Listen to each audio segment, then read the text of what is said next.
스님 소개를 좀 해드릴게요. 경상북도 상주시에 위치한 도각사의 주지이시고 불교 심야 강좌를 진행하고 계십니다. 2004년 대한불교 조계종 원로의장 자광대종사를 은사로 출가하시고 동국대학교 불교학과를 졸업한 뒤 대한민국 해군 군종장교로 임관, 군포교에 매진하셨습니다. 현재 비영리 공익법인 보리수를 운영하고 있으시며 심리상담센터 RMC의 교육위원을 맡고 계십니다. 박수 한번 주십시오. 이렇게 사이비 종교가 탄생을 하는 거예요. 아이고, 반갑습니다. 정말 감사합니다. 저는 오늘 잊지 못할 날이 될 것 같아요. 한 사람의 향기가 난다라는 거는 정말 귀한 일이거든요. 우리는 무슨 냄새가 나죠? 향기가 나나요? 우리는 보통 쩐내가 나죠. 고만 스님한테는 쩐내가 납니다. 잘 안 씻어서요. 여러분한테는 향기가 나리라 믿습니다. 오늘 이곳은 제가 감히 그분의 두 법명을 입에 담기도 죄송스러운 법정 큰 스님의 향기가 남아있는 길상사 이 위대한 도량에서 제가 여러분과 함께 마주하게 됐습니다. 진심으로 감사드리고 또 정말 아무것도 아닌 이 작은 그릇의 보만이를 불러주신 우리 주지스님과 또 아까 이 더운데 저 차 들어올 때 일주문에서 우리 용자 희자 용희 스님께서 가사장삼을 다 입은 채로 저를 땀을 뻘뻘 흘리면서 기다리고 계셨어요. 제가 그때는 인사를 제대로 못 드렸는데 진심으로 제가 스님께도 감사드린다는 말씀을 드립니다. 고맙습니다. 저기 뒤에 서 계시는 분들은 왜 서 있는 거예요? 자리가 없어요? 아이고, 여기 앞으로 오면 안 될까요? 되죠? 그 서 있을 수는 없어요. 예, 서 있으면 힘드시니까 죄송하지만 저렇게 바깥으로 나와서 일로 들어오셔도 되고, 그죠? 괜찮을까요? 앞으로 가신다고요? 이때 또 인구 대이동을. 자, 장관입니다. 네, 장관이에요. 이게 불자님들의 마음이에요. 네, 감사합니다. 고맙습니다. 저 뒤에 자리가 좀 생겼어요? 예. 네, 고맙습니다. 여러분 정말 고맙습니다. 네, 우리 박수 한번 부탁드릴게요. 정말 고맙습니다. 분위기는 법회가 끝난 분위기예요. 이렇게 제가 뵈니까 참 많은 분들 이 더운 날에 함께 해주셨는데요. 정말 여러분 반갑습니다. 네, 그래요. 저 뒤에서만 이렇게 하트 하시는 분 막 있어요. 네, 적당히 좀 해줬으면 좋겠습니다. 네. 고맙습니다. 어떻게 오늘 저 처음 본 분 한번 손들어 보실래요? 많이 계시네요. 예. 네, 감사합니다. 그냥 뭐 유튜브나 TV로만 보셨어요? 어떻게 생물로 보니까 나아요? 그래요? 그래요. 감사합니다. 고맙습니다. 네. 다 앉으셨어요, 이제? 아이고, 감사합니다. 여러분 정말 고맙습니다. 세상에 이렇게 전부 다 일어나서 앞으로 이렇게 자리를 마련해 주시는 모습이 저 오늘 또 잊지 못할 한 장면인 것 같아요. 근데 제가 볼 때 이렇게 앞으로 이동을 하시는 모습에서 두 가지가 보였어요. 첫 번째는 저 뒤에 서서 들으시는 분들을 위한 배려, 맞죠? 또 하나는 내 앞자리는 양보할 수 없다라는. 그래서 제가 이 맨 앞줄에 스님 바로 뒤에 자리가 있습니다 그랬더니 이 맨 앞에 있는 분들이 벌떡 일어났어요. 앞으로 오기 시작했어요. 감사합니다. 아이고, 참 제 기억 속에 행복한 기억을 담아주셔서 정말 고맙습니다. 여러분, 제가 항상 청법가를 할 때 저는 스승님을 모시는 노래잖아요. 그죠? 근데 저는 청법가를 할 때 청법가가 끝날 때까지 보통 같이 서 있어요. 제가 법문을 하는 날에도. 오늘은 제가 좀 일찍 올라왔지만 스님께 미리 말씀을 못 드려서 제가 올라왔지만 저는 끝까지 서 있는 편입니다. 그 이유가요, 인도에 사성 계급이 있죠. 우리 길상사 우리 신도분들 제가 한번 퀴즈를 내봐야겠다. 실망시키시면 안 돼요. 네, 이거 좀 다 찍어서 70억 인구가 보는 유튜브에 올라갑니다. 사성 계급이 뭐예요? 밑에서부터 얘기해 볼까요? 3명 대답했어요. 수드라, 맞아요. 그 다음에 그 위에 바이자, 그렇죠. 1명 대답했어요. 그 위에 이제 왕족 귀족이 있잖아요. 크샤트리아, 그렇죠. 부처님은 이 왕족 출신이셨죠. 그리고 맨 위에 브라만이 있잖아요. 그죠? 한문으로는 바라문 이렇게 얘기를 하는데요. 출가자는 이 사성 계급 중에 뭘까요? 그렇죠. 부처님께서는 출가자는 이 사성 계급 어디에도 속하지 않는다고 하셨어요. 근데 우리 스님네들이 가끔 뵈면 본인이 바라문이 됐다고 생각하는 분이 있어요. 그래서 왕족이라고 하는 거는 나라를 움직이는 사람들이잖아요. 지금으로 따지면은 뭐 정치인들도 있을 수 있고 공무원들도 있을 수 있어요. 스님이 그 위에 있는 사람이라고 생각하는 분들이 있더라고요. 제 사제 스님부터 그래갖고 저한테 한번 욕을 먹은 적이 있어요. 우리가 바라문이냐고. 우리는 누구죠? 맞습니다. 우리는 수행자예요. 부처님께서는 사문이라고 하셨어요. 정말 아름다운 이름입니다. 저는 수행자예요. 그리고 저는 뭐 부처님, 제가 감히 부처님을 등지고 이렇게 앉았지만 제 등에서는 언제나 식은땀이 흐릅니다. 제 긴장하는 거 보여요? 안 보이면 성공한 거예요, 제가. 정말이에요. 거짓말이 아니에요. 이 법당에서 가장 무거운 짐을 짊어지고 있는 사람은 이 순간에는 저인 것 같아요. 저는 그만큼 공부가 부족하고 아직도 제 스스로의 그릇이 얼마나 좁고 얕은지를 저는 잘 알고 있습니다. 그럼에도 불구하고 이렇게 행복한 얼굴로 이 무더운 날 참여해 주신 여러분들 뵈면 저는 여러분들한테 절이라도 하고 싶을 만큼 감사한 마음이에요. 진심입니다, 이거는. 이런 저에게 이렇게 부족하고 아무것도 아닌 그저 스승님을 한 분 만나 뵙는 정말 큰 복을 제가 쥐고 태어나서 귀한 어른들을 모시고 그분들께 가르침을 담아서 절하는 빈 그릇에 쓰레기도 들어있지만 간간히 보석이 박혀 있는 거예요. 내가 잘나서가 아니라 이걸 전해주신 어른들이 있었잖아요. 그래서 제가 이 자리에 앉아서 여러분들을 마주보고 몇 마디라도 떠들 수 있는 이런 귀한 인연을 제가 얻은 것 같습니다. 저는 별거 아니에요. 그런데요, 여러분이 이 많은 대중들이 청법가를 부르면서 제가 마치 높은 스님인 것처럼 이 자리에 모시는 여러분의 마음 정말 감사하지만 저로서는 그게 용납이 안 돼요, 제 스스로가. 이건 저의 얘기예요. 그렇게 하면 안 된다는 얘기가 아니라 그냥 제 이야기를 드리는 거예요. 저는 용납이 안 돼요. 저는 많이 부끄럽고 아직도 많이 모자랍니다. 그래서 저는 청법가를 같이 불러요. 끝까지. 누구를 향한 청법가일까요? 맞아요. 저는 부처님의 얼굴을 본 적이 없습니다. 한 번도 뵌 적이 없어요. 여러분 있으세요? 부처님 이렇게 생기셨어요? 아니죠? 여기 써 있더라고요. 올라오는데 부처님을 만지시면 안 돼요. 이렇게 써 있어요. 우리 정말 부처를 만질 수 있을까요? 부처님은 만져지는 게 아니죠. 어쨌든 석가모니 부처님의 얼굴을 저는 뵌 적이 없어요. 목소리는요? 여러분도 없죠? 2600년 전에 어떤 한 인도의 왕자가 태어나서요, 송납 80세까지 설법 몇 년 하셨죠? 45년 하셨죠. 설법 45년 하셨어요. 여러분에게 45년이라는 세월을 이제 앞으로 제가 보장해 드릴게요. 그러면 2600년 뒤에 여러분의 이름으로 이렇게 많은 대중이 모이고 이렇게 많이 행복해하고 이렇게 많이 스스로의 아름다움을, 위대함을 찾아갈 수 있는 이런 일을 45년 동안 여러분 만들 수 있어요? 손 들어보세요. 나 할 수 있다. 여기 한 명 손 들었어요. 박수. 그렇지. 맞아요. 이름이 뭐예요? 크게 얘기해. 괜찮아요. 김유리. 맞아요? 용기 있게 손 잘 들었어요. 우리 유리는 45년 만에 할 수 있다고 했어요. 저는 그렇게 할 수 있을 거라고 믿습니다. 근데 저는 450년을 줘도요, 저한테 당신의 이름으로 먹고 사는 우리 스님들, 당신의 가르침으로 지도 삼아서 수행하는 우리 스님네들과 불자님들을 이렇게 만들 수는 없을 것 같아요. 도대체 어느 정도의 힘일까요? 저 한 분의 45년이라는 그 세월의 힘은.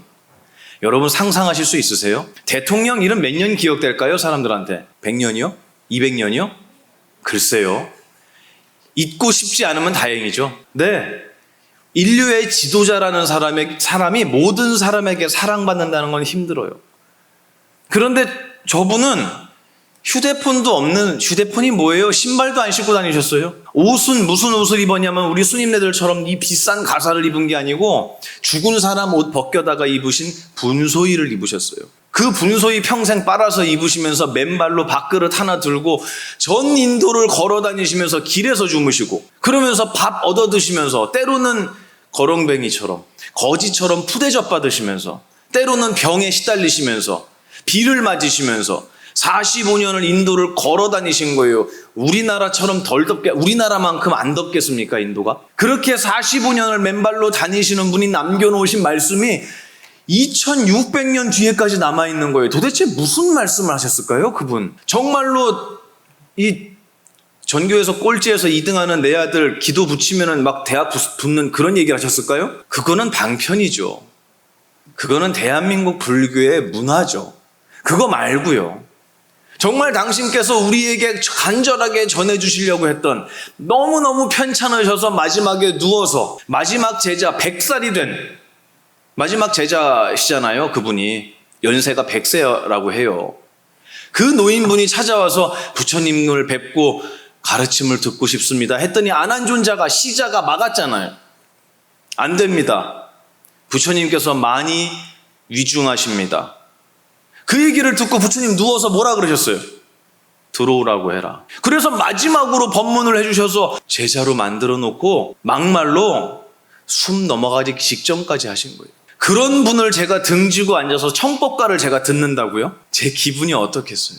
저는 가슴이 항상 이 설법을 하는 자리에 오면 가슴이 메이고 한편으로는 정말 부처님께 부끄럽고 게다가 여러분 제가 정말 안 좋아하는 말이 있습니다. 사자성어예요. 4글자. 저는 자수성가라는 말을 정말 안 좋아해요. 자수성가가 무슨 뜻이죠? 스스로 내 힘으로 일궈냈다는 얘기죠. 그죠?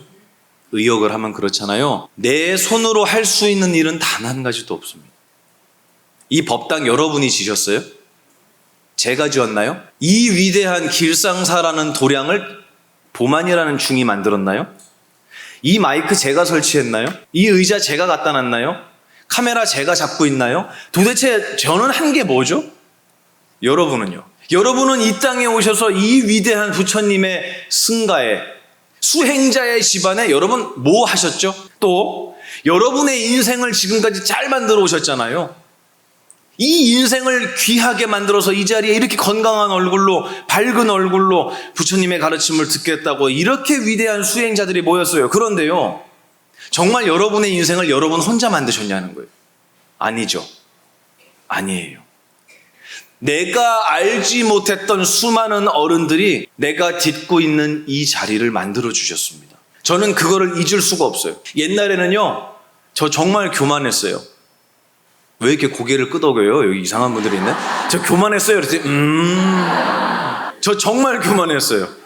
요만큼 알면은 남들한테 자랑하기 바빴고요. 너네 그런 거 모르지? 노스님을 뵈도 아이고 우리 노스님 연세가 많이 드셔서 건강이 안 좋으셔서 어떡하나? 너나 잘하세요 라는 얘기를 누군가 저한테 해줬으면 참 좋았겠어요. 그때 이 땅에 작게 보자고요. 우리 여기 길상사에 그동안 우리 법정 큰 스님을 비롯해서 그동안 이 자리를 지켜주신, 오늘 일주문에서 땀을 뻘뻘 흘리신 우리 용희 스님처럼 이 자리를 지켜주시고 이름 하나 남기지 못하고 떠나신 스님들이 얼마나 많을까요? 대한민국 불교를 지켜내기 위해서 이 역사에서 이름 하나 남기지 못하시고 정말 누더기를 입고 수행하다가 떠나신 정말 귀한 누군가의 아들이고 딸이었어요. 우리 비구 비구니 스님들은 얼마나 많았을까요? 맞죠? 우리 정말 그분들에게 감사합니까? 정말 고마운 마음 가지세요? 아니면 야 내가 보니까 보만 스님이 이거야, 딴 스님들은 별로야, 설마 이러고 계신 건 아니에요? 제가 부디 부탁드립니다. 제발 그러지 마세요. 아셨죠? 저의 이 법회를 듣고 강의를 듣고 여러분이 기뻤다는 것은 저를 가르쳐 주신 수많은 어른들이 계셨다는 얘기예요. 그분의 이야기를 여러분이 좋아하시는 거예요. 아셨죠? 가끔 이렇게 제가 보면은 이 전국 노래자랑 맨 앞에 따라다니는 할머니들 있어요. 전국 어디에서 노래자랑을 해도 항상 앞에서 이러고 춤추는 분이 있어요. 여기 있어요. 지금 여기 몇 분. 광신도들이 있어요. 정말 고마워요. 정말 고마워요. 정말 고마워요. 그런데요, 저 보만이를 좋아하지 마시고 제가 여러분께 전해드리는 이 부처님의 가르침을 사랑하셨으면 좋겠어요. 그리고 그 말씀이 정말 여러분 가슴에 와닿고 정말 행복하다면 이 이야기를 보만 스님이나 보만이라는 빈 그릇에다가 담아주신 어른들이 계셨지 않았겠냐는 거예요. 그리고 그 어른들이 열반하신 분들만 계신 게 아니고요, 지금 이 땅에도 많이 계세요. 저는 아까 일주문에서 스님을 뵙고도 배웠어요. 나는 저렇게 할 수 있을까? 이 더운데 찾아와 주신 여러분도 고맙지만 이 더운데 스님보다 복장 더 더운 분 아무도 없어요. 맞죠? 도대체 왜 승복은 반팔이 없는지 모르겠어요. 반바지하고 거기다 가사장삼까지 입잖아요. 그렇게 하고 일주문에서 제가 뭐라고요? 제가 대단해서 나오셨겠냐는 거예요. 그게 아니에요. 해야 할 일이기 때문에, 스님으로서 해야 할 일이기 때문에 나와서 땀을 흘리면서 기다리셨어요.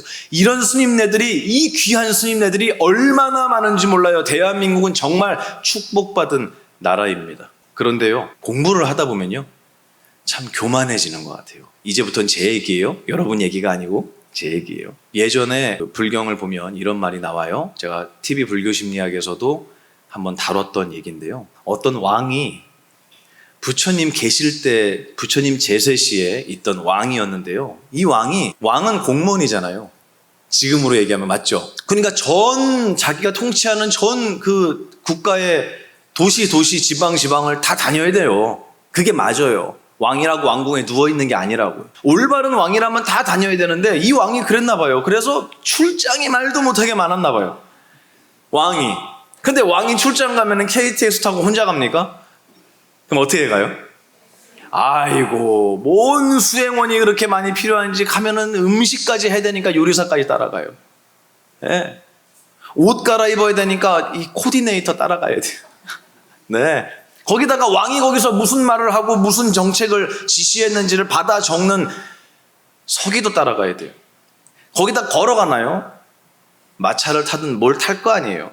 그것도 가는 사람 수백 명이 움직이는 거예요. 왕 하나 움직이면.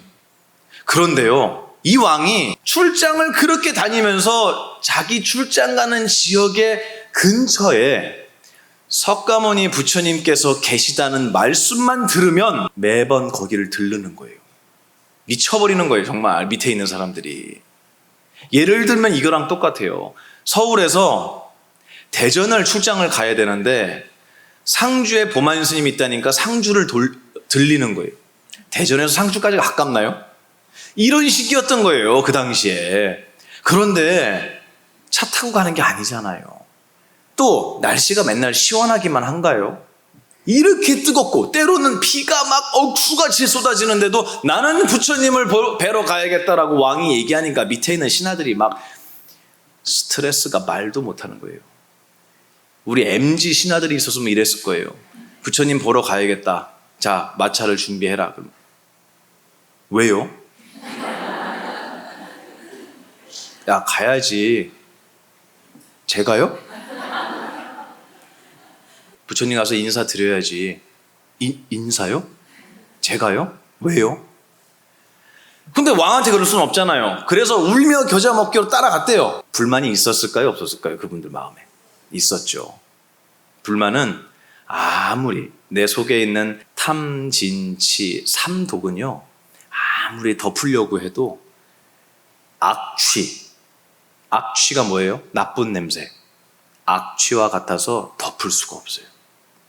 여러분이 뭔가에 지독히 욕심을 내거나 아니면 그게 이루어지지 않아서 아까 얘기한 신하들처럼 짜증이 났거나 화가 났거나 진지해졌거나 그리고 아니면 어리석어졌거나, 이 삼독은요, 나를 병들고 죽게 만드는 독이에요. 이게 마음속에 생겼을 때 절대로 그것을 막을 수 없어요. 경에는 뭐라고 나오냐면 육신의 악취는 물로 씻으면 씻겨진대요. 근데 마음의 악취, 삼독은 물로도 씻겨지지 않는다 그랬어요. 이 신하들 마음속에 불만이 생긴 거예요.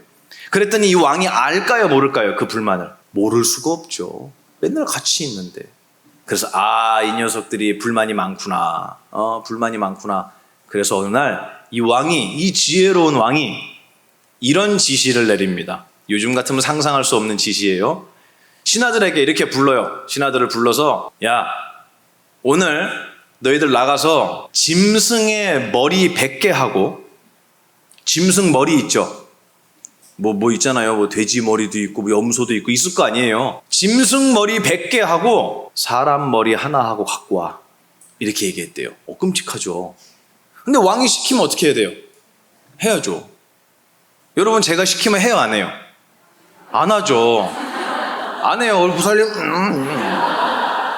안 해. 길상사 기억에 오래 가겠네요, 오늘.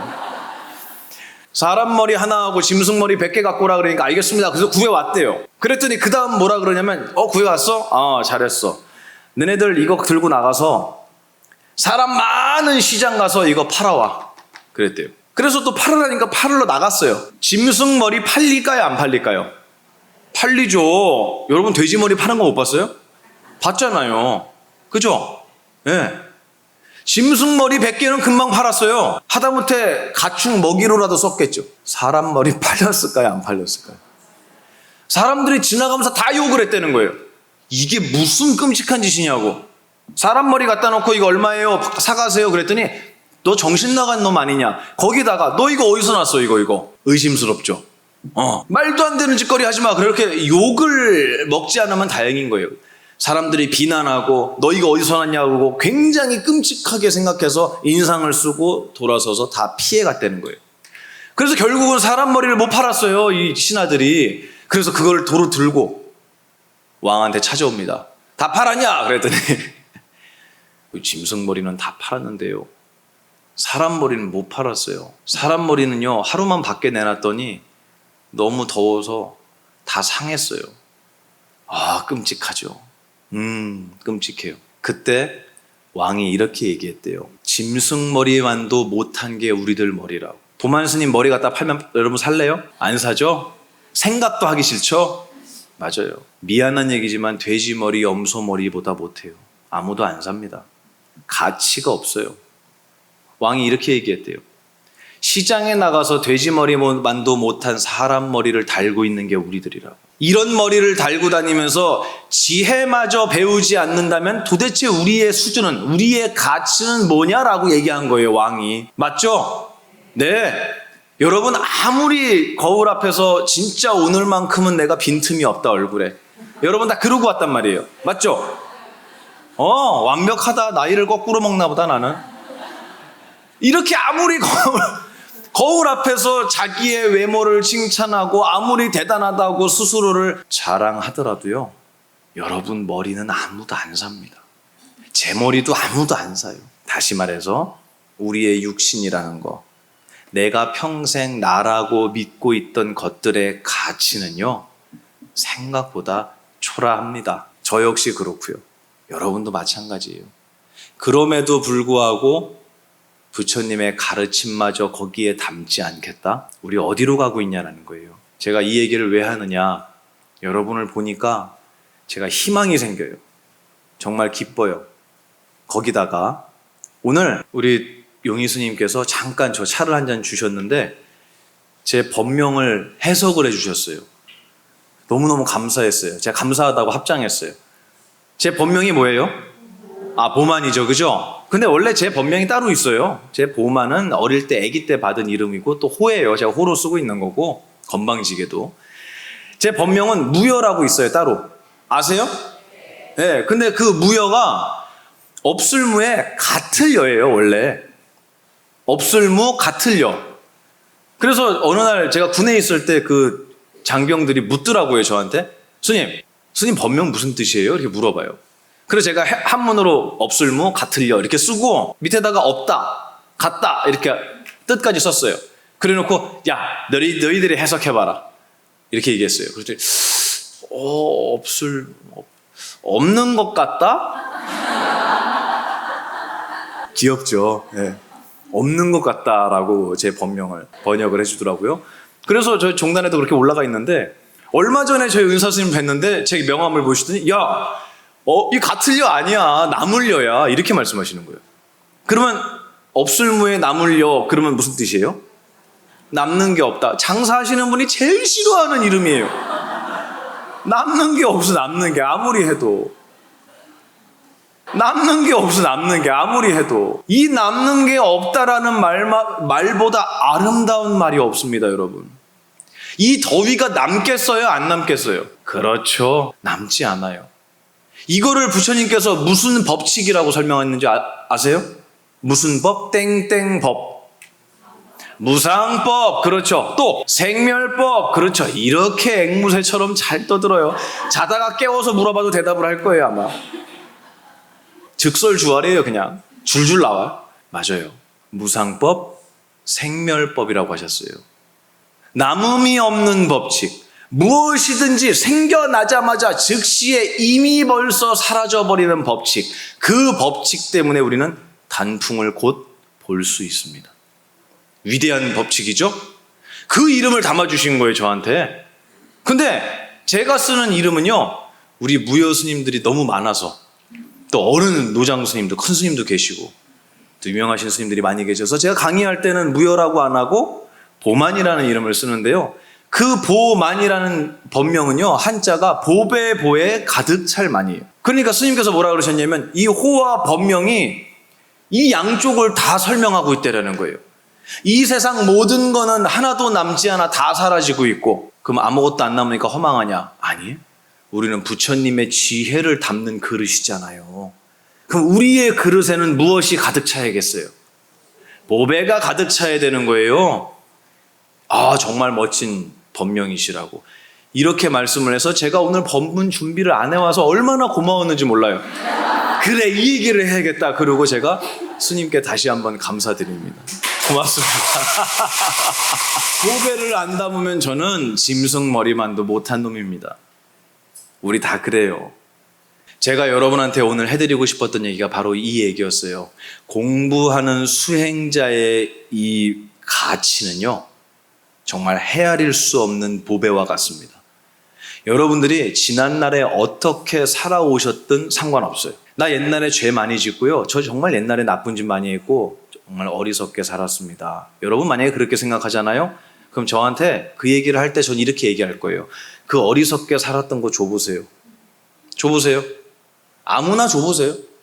줄 수 있는 사람 계세요?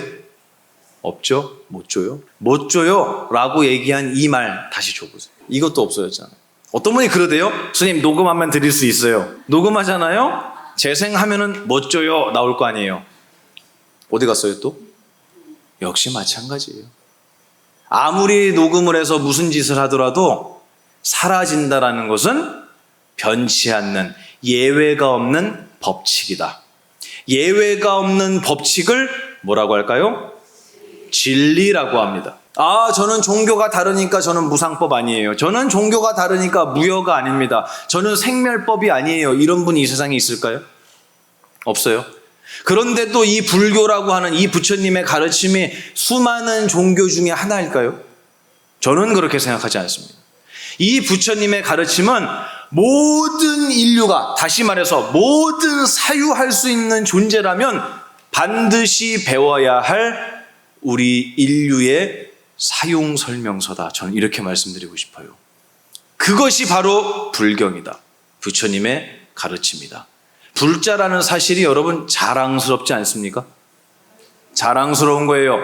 외부에 나가서 당신은 종교가 뭡니까? 라고 물어보면 아유, 저는 그냥 초파일날 그냥 비빔밥 먹으러 그냥 연등 한번 달고 그냥 절이 그냥 좋기는 한데 뭐 따로 배우는 건 없고 이러지 마시고 종교가 뭡니까? 그러면 이렇게 대답하세요. 저는요 종교는 없는데요 석가모니 부처님의 제자입니다. 이렇게 대답하세요. 아셨죠? 여러분이 종교가 불교라 그러면 수많은 종교 중에 하나로 생각해요. 불교를. 전 너무너무 자존심 상합니다. 그게. 어느 종교에서 무상법을 이야기합니까? 어느 종교에서 무여를 말합니까? 어느 종교에서 우리 머리가 돼지 머리보다 못하다고 얘기해요. 이렇게 노골적이고 이렇게 위대한 정말 촌철살인의 이 가르침, 이 날카롭고 정말 서슬퍼른 이런 가르침을 2600년 동안 이어온 수행자들이 모여있는 이 집안이, 이 승가가 바로 부처님의 집안이에요. 여러분 자랑스럽지 않아요? 저는 아무것도 가진 게 없는 중이에요. 그런데요, 제 마음속에 가진 게 뭐냐고 물어보면 저는 자부심 하나는 분명히 차고 넘칠 만큼 갖고 있습니다. 가슴이 터질 만큼 자부심이 넘쳐요. 왜냐고요? 제가 잘나서가 아니라 제가 무릎 꿇고 배우는 스승님이 석가모니 부처님이거든요. 이건 있을 수 없는 일이에요. 정말 정말 희유한 일입니다. 여러분 모두 마찬가지예요. 아셨죠? 네, 저는 불자라고 하긴 부끄럽고요. 이렇게 얘기하지 마시고. 저는 종교는 글쎄요. 종교까지는 모르겠습니다. 하지만 저는 부처님의 가르침을 배우고 저의 삶을 그렇게 바꾸어 나가려고 수행하고 있는 수행자, 석가모니 부처님의 제자입니다. 라고 분명하게 말씀하십시오. 그게 여러분의 가슴 속에 영원히 사라지지 않을, 꺼지지 않을 등불로 반드시 남을 겁니다. 제가 오늘 마지막으로 여러분에게 이 말씀 드리면 끝날 것 같아요. 여러분, 이 자리에 여러분 오기까지, 오늘 이 자리에 오기까지 난 행복하기만 했다 손들으라 그러면 아마 아무도 안 들을 거예요. 아무도 없을 거예요. 그런 사람이 어디 있어요? 맞죠? 여러분 다 그러잖아요. 나 살아온 거, 나 고생한 거 책으로 쓰면 대하소설이라 그러죠. 뭔 놈의 그렇게 사연들이 많은지. 맞아요. 맞습니다. 그런데요, 여러분 인생, 그 인생이요, 그렇게 길지 않잖아요. 저 역시도 마찬가지입니다. 제가 언제 여기에서 인연이 다 할지 아는 분 손들어 보세요. 없네. 나 있으면 물어보려고 그랬거든요. 그런 거 물어보는 거 좋아하잖아요, 우리. 저희 스승님께서 그러시더라고요. 야, 범하나, 너는 너의 인생 끝이 언제인 것 같아? 이렇게 물어보시는 거예요. 그래서 갑자기 또 항상 이제 어른들이 저한테 질문을 하면 항상 초긴장이에요. 그죠? 그래서 혼자, 요즘에 평균 수명이 한 84세 정도 되니까, 내 나이가, 이 계산을 하고 있는 거예요. 그거 스승님 눈에 보였을까요? 안 보였을까요? 다 보이죠. 다 보여요. 저는 머리 굴리는 소리 다 들리시죠. 너 인생의 끝이 언제인 것 같아요? 그랬더니 글쎄요. 지금이잖아. 너 지금보다 1초 뒤도 살아본 적 없잖아. 이렇게 말씀하시는 거예요. 우리의 인생의 마지막 순간이 언제라고요? 지금이에요. 아무리 오래 살았어도 그 오래 사신 분, 여기 연세가 지긋하신 어르신들도 계시고 우리 애기처럼 새파란 친구들도 있잖아요. 젊은 청년들도 있고요. 몇 살을 살았든 그게 중요한 게 아니라 놀랍게도 몇 살을 먹었든 지금 모든 이들의 마지막 인생의 끝 언제라고요? 지금을 같이 살고 있는 거예요. 우리 되게 신기하지 않습니까 이거? 누구는 내일을 살아도 되잖아요. 누구는 하루 전을 살아도 되고요. 왜 우리는 지금이라는 한순간 위에 다 올라와 있을까요? 연세가 80이 되신 어르신들도 그렇고 10살짜리 친구들도 왜 우리는 똑같이 지금을 살까요? 마지막 순간이라서 그래요. 내 인생의 마지막 순간이에요. 여러분 산에 올라갈 때 이렇게 더운 날도 등산을 한단 말이에요. 땀을 뻘뻘 흘리고 올라갔어요 산에. 그리고 올라가면 뭐 해요? 누가 김밥 먹는데? 올라가면 뭐 해요? 야호 하잖아요. 야호 했어요. 그때 그 기분 좋아요, 나빠요? 좋죠. 후련하죠. 산을 다 내려다보잖아요. 세상을 내려다보는 기분이에요. 난 정말 깨끗하고 아름답고 높은 곳에 올라온 기분이에요. 그때 불어오는 산바람 얼마나 상쾌합니까? 너무 좋아요. 야호 했어요. 기뻐요. 자, 그러면 이 사람이 그렇게 땀을 뻘뻘 흘리면서 계곡길, 능선길을 통해서 이 높은 산까지 헐떡거리면서 올라온 이유, 뭐 하려고 올라온 거예요? 김밥 먹으려고? 야호 하려고 올라왔잖아요. 아닙니까? 맞죠?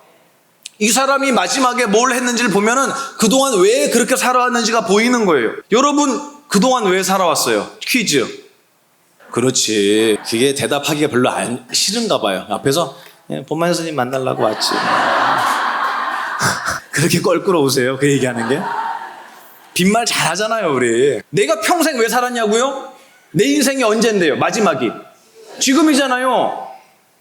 그러면 등산하는 사람이 왜 올라갔다고요? 야호 하려고. 왜냐면 지금 야호 하고 기쁘거든요. 그러면 여러분 그동안 왜 살아왔다고요? 지금 이 자리에 와서 저와 만나서 부처님의 가르침을 전하고 마음껏 웃고 가슴에 부처님의 제자라는 자부심을 담기 위해서 그렇게 고생하셨던 거예요, 그동안. 누가 콧방귀를 저는 많은 웃음 중에 이런 웃음은 처음 들었어요. 2번 했어요. 내 마지막 인생은 지금이고요. 우리는 지금 이 순간을 위해서 평생을 살아온 거예요. 그러면요, 내가 지금 울고 있잖아요. 그러면 나 그동안 왜 살아온 거예요? 이렇게 울라고 산 거예요. 내가 지금 슬프고 울고 있고, 다시 말해서 지금의 나의 이 순간, 이 귀한 도량에 와서 이 얘기를 듣는 이 순간에도 나의 머릿속에 번뇌가 가득하고 마음엔 욕심이 가득하고 후회가 가득하고 미움이 가득하다면 여러분 그렇게 하기 위해 살아온 거예요. 다시 얘기해서 지금 여러분이 불행하다면 여러분의 지난 모든 날은 다 흉터예요. 아팠던 거예요.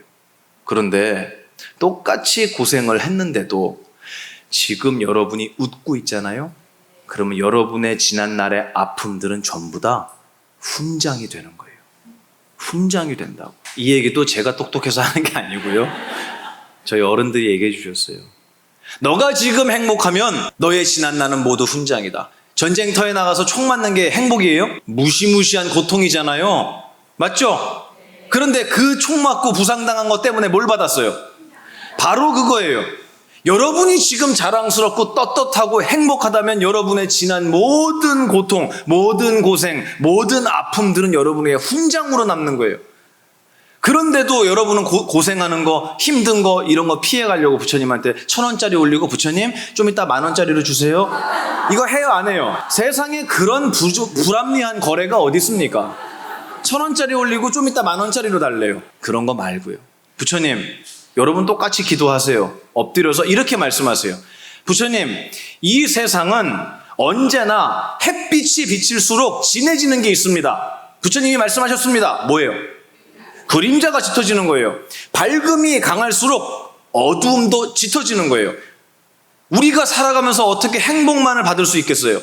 그런데 우리는 이렇게 기도하죠. 부처님, 모든 불행은 다 저를 비켜가고 로또 복권 같은 건 정통으로 오게 해주십시오. 이렇게 얘기하죠. 이렇게 얘기한단 말이에요.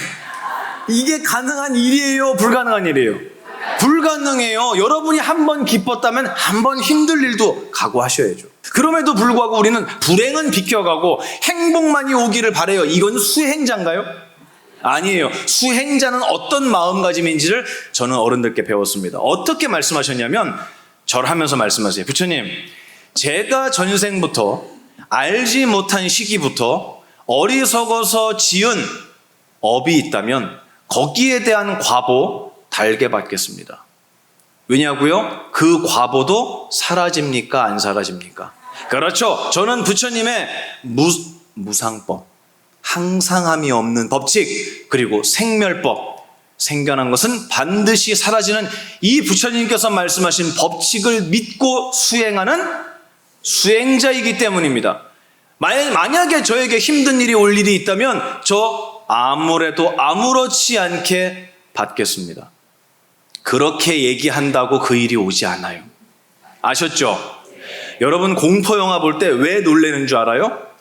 감독이 놀래키는 장면 전에 음악하고 분위기로 여러분을 한껏 쫄아붙게 만들어 놨어요. 이미 긴장을 하게 만들어요. 벌써 여러분 다 알아요. 이쯤 되면 뭐 튀어나올 것 같은데 알죠?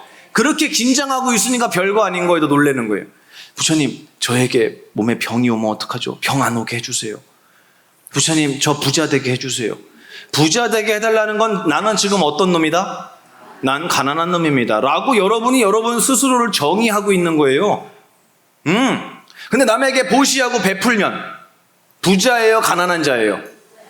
부자예요. 잔고가 얼마 있냐가 중요한 게 아닙니다. 내가 스스로 나의 이름을, 나라는 존재를 정의하고 있잖아요.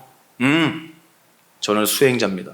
저는 그 어떤 일이 와도 절대로 흔들리지 않습니다. 왜냐고요? 그 일은 반드시 사라질 것을 알기 때문입니다. 그래서요, 마지막으로 제가 여러분한테 마음의 화두가 될 만한 말씀 남겨드리고 갈게요. 저는 이 말씀이 저에게 얼마나 큰 정말 보험 증권 같았어요.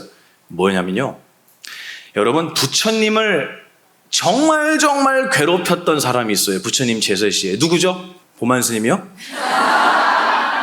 누구예요? 그렇죠.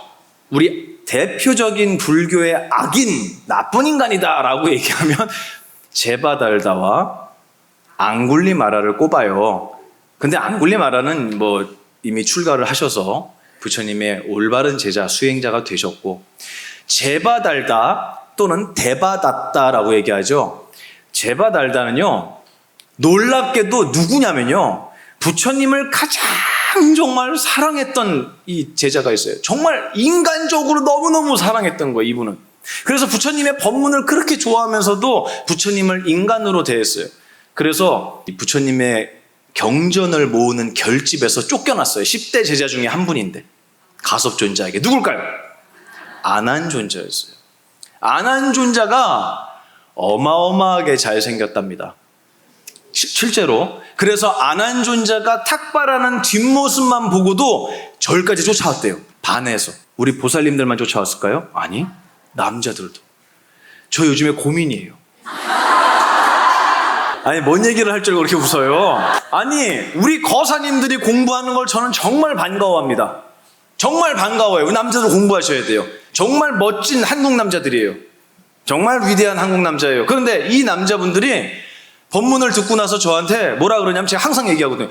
왜 입이 있는데 사랑한다고 얘기 못하냐고. 왜 입이 있는데 미안하다고 사과 못하고, 입이 있는데 왜 고맙다고 인사 못합니까? 도대체 하세요. 이렇게 얘기하거든요. 그랬더니 저한테, 그때 수원 소방서인가? 거기서 했는데, 소방 공무원들이잖아요. 다 불자들도 아니에요. 사진 찍을 사람 올라오라 그랬더니 정말 단 한 명도 안 빼고 남자만 다 올라왔어요. 50대 아저씨들이 우르르 뛰어 올라와요. 사진 찍었어요. 그러더니 한 분이 저한테 이렇게 막 되게 부끄러워하면서, 스님 사랑합니다, 이렇게 얘기를 하는 거예요. 남자분이. 얼마나 아름다운 말이에요. 그죠?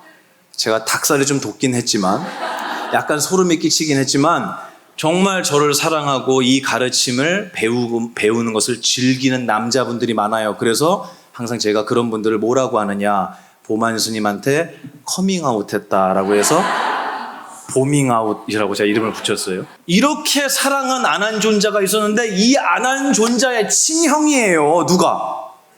부처님을 3번이나 살해하려고 했던 제바달다가 아난존자의 친형이에요. 형은 부처님을 살해하려고 했고, 동생은 부처님을 정말 지극정성으로, 부처님이 열반하셨을 때 가장 많이 울면서 땅을 떼굴떼굴 굴러서 가섭존자한테 욕까지 먹었잖아요. 그랬어요, 진짜. 경에 나옵니다. 이 아난존자가 부처님을 사랑한 만큼 이 제바달다는 부처님을 미워했나 봐요. 그래서 부처님이 결국 제바달다의 이 3번의 살해의 위협을 어쨌든 넘어갔잖아요, 그게. 그리고 제바달다가 지옥에 떨어졌다고 해요.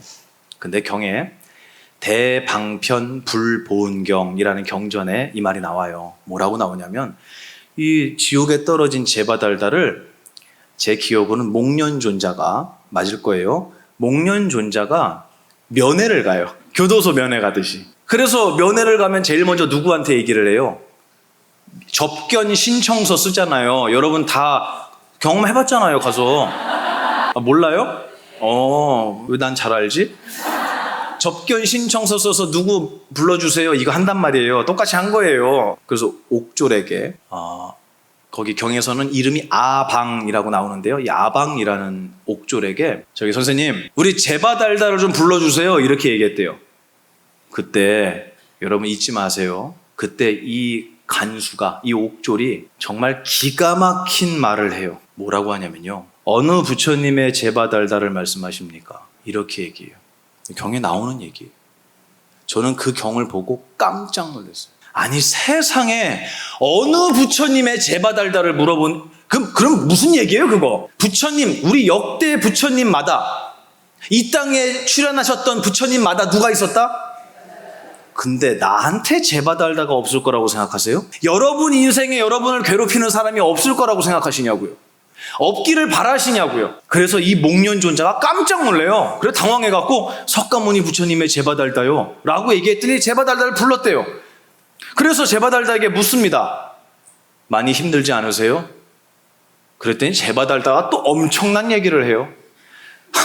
저요? 하나도 안 힘들어요? 저 지옥에 있지만 하나도 안 힘들어요? 목련 존자는 그 말을 이해하지 못했어요. 그래서 다시 부처님께 와서 여쭙습니다. 부처님, 어느 부처님의 제바달다는 생략을 했더라고요, 보니까. 당신도 충격을 받았을 거야, 아마. 부처님, 제바달다가 안 힘들다는데요? 그랬더니 부처님 뭐라고 하는지 아세요? 한번 읽어보세요, 여러분, 그 경을. 뭐라고 대답을 하시냐면, 제바달다가 없었으면 난 성도할 수 없었을 것이다. 제바달다가 없었다면 난 이렇게 많은 중생들을 교화할 수 없었을 것이다. 모두가 전생의 인연으로 나에게 필요한 자들이 내 앞에 나타날 뿐이다. 악한 자가 나타난다면 나보고 교만하지 말라고 나타나는 거예요. 나를 도와주는 자가 나타난다면 이 길을 정말 원만하게 잘 성취하라고 도와주는 보살이 나타나는 거예요. 어느 부처님의 제바달다냐고 물을 만큼 우리 옆에는 반드시 부처님 옆에도 있었던 제바달다가 왜 없겠느냐라는 말씀을 제가 여러분한테 드리고 싶었어요. 여러분, 제바달다가 사라지길 바라지 말자고요. 우리 옆에는 항상 있을 수 있어요. 하지만 올바른 수행자는 불행은 비켜가고 행복만이 오게 해주세요가 올바른 수행자가 아니에요. 부처님, 어떤 일이 와도 저는 흔들리지 않겠습니다. 저는 이 자리에서 절대 물러나지 않겠습니다. 불퇴전, 이 불퇴전의 자리에 서 있는 수행자, 그런 자들을 보살이라고 합니다. 여러분 모두 불퇴전의 자리에서 항상 지금 이 순간을 행복으로 채워나가는 자부심 넘치는 석가모니 부처님의 제자, 수행자가 되시기를 진심으로 두 손 모아 기도합니다.